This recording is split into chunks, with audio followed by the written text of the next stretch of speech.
Bonjour à tous, c'est Atlante. Aujourd'hui, une vidéo sur la thématique des présidentielles 2022. En effet, on est pratiquement à la fin de cette année terrible, hein, Annus Horribilis de 2020, et donc dans un mois, on sera à la veille, en fait, on sera à un an des présidentielles. Alors, première réflexion là-dessus, c'est que déjà, vu l'état de désordre total du pays, bien folle celui qui veut se présenter. Parce que celui qui veut se présenter, soit il fait partie du système, bon, il continue l'œuvre de destruction, hein, de transformation. Hein. Quand on entend transformation, il faut entendre destruction. Hein. C'est-à-dire transformation, ça veut dire adaptation, enfin casser tout ce qui existait d'historique, de particularités nationales, etc., pour se fondre donc dans le grand mondialisme, hein, que tous les pays du monde n'acceptent pas, hein, d'ailleurs.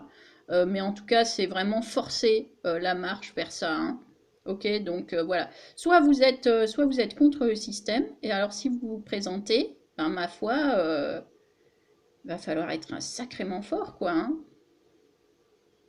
Va falloir être sacrément fort. Déjà, il va falloir trouver des financements. Il va falloir trouver des financements, et il va falloir trouver un soutien de la part du monde économique. Alors si on regarde les candidats qui existent et qui se sont déjà présentés depuis, enfin qui ont déjà annoncé leur candidature depuis longtemps, voire trop longtemps, Marine Le Pen, ben quasi ruinée, aucun état-major autour d'elle. Hein, les gens qu'il y a autour d'elle, c'est des gens qui veulent profiter, hein, de l'étiquette FN pour s'en mettre plein les poches. Hein, je pense aux députés européens notamment. Hein, et je l'ai vu en direct, hein, des gens qui ont manœuvré, des gens sortis de nulle part, qui ont manœuvré, bon, parce qu'il y a 30 000 balles à se faire par mois, et après vous pouvez dire, quand vous avez gagné 30 000 balles par mois pendant 5 ans, vous pouvez arrêter de travailler derrière, hein. Si vous étiez un salarié moyen, voilà, un petit cadre, ou je sais pas quoi, après quand vous passez à 30 000 euros par mois, vous avez 40-50 balais, vous arrêtez de travailler. Hein. J'avais d'ailleurs rencontré un opportuniste comme ça, un mec à chat, qui avait, qui avait eu le toupet assez dégueulasse en fait, de me dire qu'il gagnait plus dans son ancien métier que au Parlement européen, quoi, truc beau. Bref, j'ai même pas répondu, c'était vraiment lamentable. Donc voilà de quoi est entourée Marine Le Pen. Hein, donc il n'y a pas vraiment de gens de qualité là, et encore moins de gens aptes à gouverner, et encore moins de gens aptes à aller chercher des financements auprès de grands acteurs économiques, parce que sans cela, il ne se passe rien. Il faut avoir le soutien, si vous voulez, quand même, de gens de la société civile qui soient autre chose que des smicards ou des allocataires du RSA. Alors je dis ça avec aucun mépris, si vous voulez, mais c'est juste la réalité économique. Quand vous voyez les derniers, enfin les candidats même partout dans le monde, le mythe du gars qui sort de nulle part et qui va s'en sortir en faisant le tour de France et en piquant un peu de sous aux gens qui n'en ont pas, ça n'existe nulle part, ça. Ah, pareil, le mythe du gars du peuple qui d'un coup va être candidat, ça n'existe nulle part, dans aucun pays. Ça n'existe dans aucun pays. Si c'est un gars du peuple, il est forcément automatiquement à un moment vu à la télé. Donc ça n'existe pas, sortez-vous du crâne, le mythe du petit gars de chez nous qui va réussir comme ça, sa fourche à la main, en sillonnant les petits chemins creux de France. Non, ça n'existe pas. Bon. Donc voilà, donc pour revenir aux candidats auto-déclarés, il y avait Dupont-Aignan, bon, tout à fait sincère, etc. Bon, mais il a perdu un certain nombre de militants actifs qui sont d'ailleurs partis vers enfin, ils ont été aspirés par le sas artificiel créé par un un des opportunistes qui a rejoint Marine il y a 2 ans, quoi. Hein, voilà, bon, donc, voilà, je, je ne sais même pas, voilà, je dis pas plus, il n'y a rien à dire, ces gens-là, voilà, j'ai aucun mépris pour Dupont-Aignan, si vous voulez, j'en ai enfin, voilà, on va venir à la fin. Hein, donc, ces gens-là n'auront pas l'argent de grands acteurs économiques, et encore moins de grands acteurs économiques qui, du coup, vont financer du matraquage médiatique. Parce que sans le matraquage médiatique, si vous voulez, ça ne marchera pas. Hein. Même les gens, alors justement, même les gens à l'étranger, on va dire, qui seraient des casseurs de système. Hein, je pense à Poutine, je pense à Trump, je pense à Johnson, je pense à Bolsonaro, voilà, hein, les grands ennemis actuels hein, des mondialistes, de la mafia mondialiste. Bah, ces gens-là, en plus, bah, voilà, soit vous avez leur soutien, mais en fait, c'est un soutien que éphémère parce que ces gens-là, ben, ils sont pas éternels. Hein, vous voyez que Trump, finalement, il s'est fait dégager alors à coup de trucs mafieux. Mais voilà, hein, comme quoi l'honnêteté seule, l'honnêteté, la vérité seule ne suffisent pas du tout, quoi. Hein. Voilà, donc les alliés que vous pourriez avoir maintenant peuvent sauter ensuite. Hein, imaginez que Poutine soit remplacé à un moment par un horrible mondialiste, corrompu jusqu'à l'os, etc. Bon, voilà. Puis pareil, Poutine, c'est pas un gars du peuple, hein, c'était un gars du KGB, un agent. Voilà, il s'est trouvé que il s'est révélé en fait par la fonction. Hein, voilà, c'était pas soupçonnable il y a 20 ans quand il était candidat, vous voyez. Trump aussi s'est révélé par la fonction, enfin un petit peu moins, puisqu'il a été d'emblée un casseur de système beaucoup plus fortement que Poutine ou voilà ou que alors Bolsonaro c'est un petit peu différent. Bolsonaro a dit maintenant stop le merdier gauchiste quoi.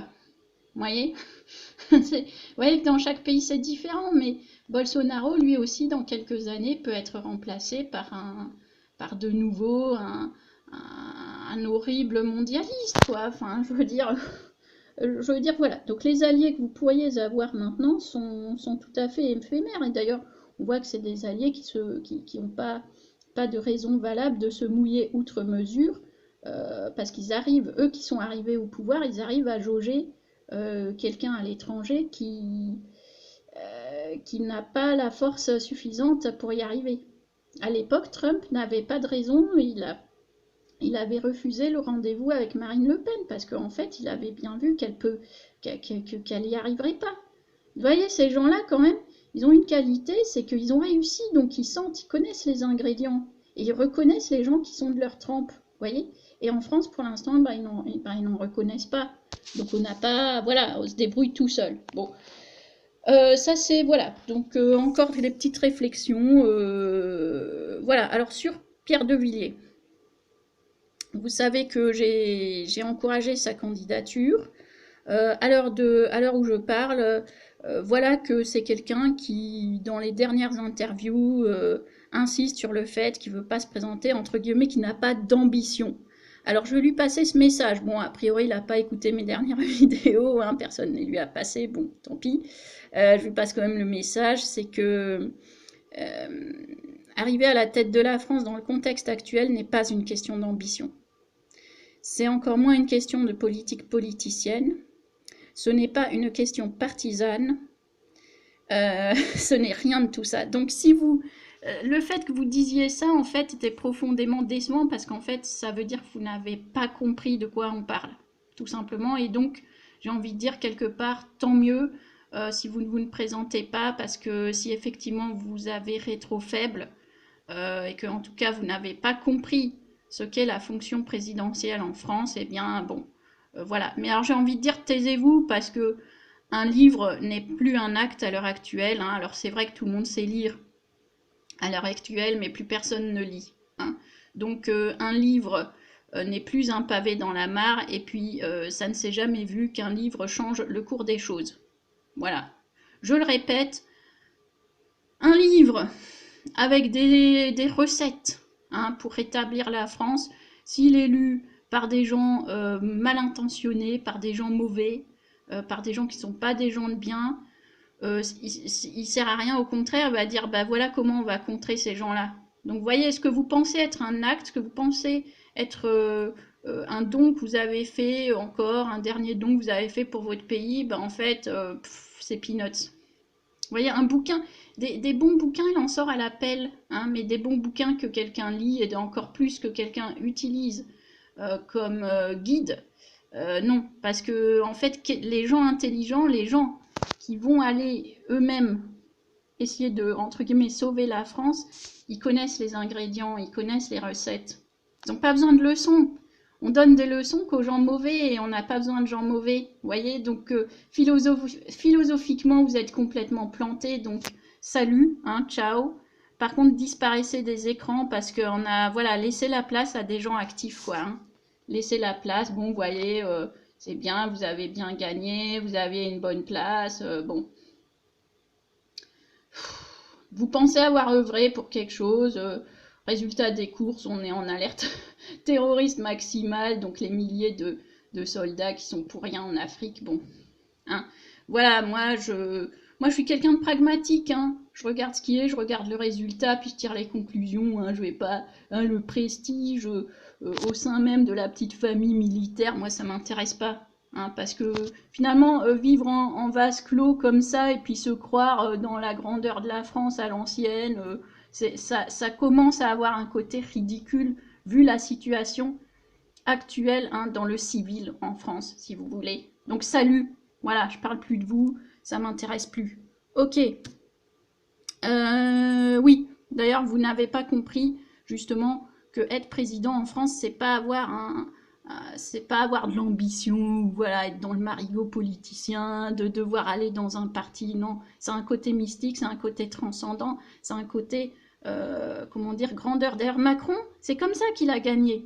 Avec cette espèce de côté mystique, avec le projet, puis après il y a eu la pyramide, il y a eu tout ça, ça a plu d'ailleurs même à des nations. Je veux dire, les gens sont tellement cons.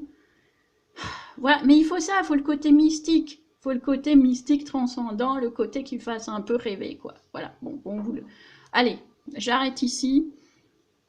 Voilà, donc résultat des courses, c'est que pour l'instant, ben, on a personne. Il n'y a personne qui... Il n'y a personne qui donne de l'espoir. Et puis en fait, il m'est venu carrément une hypothèse récemment. Parce que en fait, les gens du FN sont tout le temps invités dans les médias et on leur sert la soupe à fond et j'ai trouvé ça louche. Parce qu'il n'y a rien de gratuit hein, dans le monde actuel, je veux dire. Et du coup, je me suis dit, ils sont tellement tordus, les mecs du système, ils sont tellement tordus qu'ils sont capables de tout faire pour que Marine Le Pen l'emporte donc en 2022 et pour achever le chaos en fait. Parce qu'on est d'accord, si elle arrive au pouvoir, il y aura pas, ça va être terrible. Et en fait, ils se disent peut-être il faut ça pour enfoncer le dernier clou. Et après, dire aux gens, faire des manips médiatiques, comme ils savent très bien les faire des false flags, faire tout un tas de trucs sous Marine Le Pen, et après dire regardez ce qu'elle est, et puis elle sera la première présidente à pas finir son mandat, et le chaos définitif se mettra en place. Vous voyez, elle sera bien pire. Je commence à avoir cette hypothèse en tête. Donc, bon, c'est tout ce que je peux dire. J'ai pas de message d'espoir hein, à ce sujet. C'est tout. On est dans un pays de gens individualistes hein, et à tous les niveaux. Hein. Vous voyez, même au plus haut niveau, les gens pensent moi-je, quoi. Ça... En fait, c'est le fait qu'il n'y ait plus le moindre esprit collectif dans ce pays bah, qui nous crève. J'ai juste une anecdote, j'ai entendu là un des représentants des restaurants là l'autre jour à la télé qu'est-ce qu'il a dit? Il a dit si on nous ferme, nous, faut fermer les églises aussi. Vous voyez? Toujours, en fait, cet esprit infect, débectant, de, en fait, plutôt préférer que l'autre soit puni, plutôt que d'élever tout le monde vers le haut. Quand on en est là, dans ces intérêts catégoriels au niveau crasse, même dans l'adversité qui nous concerne tous actuellement, je crois que c'est la fin. D'ailleurs, c'est aussi la fin de cette vidéo.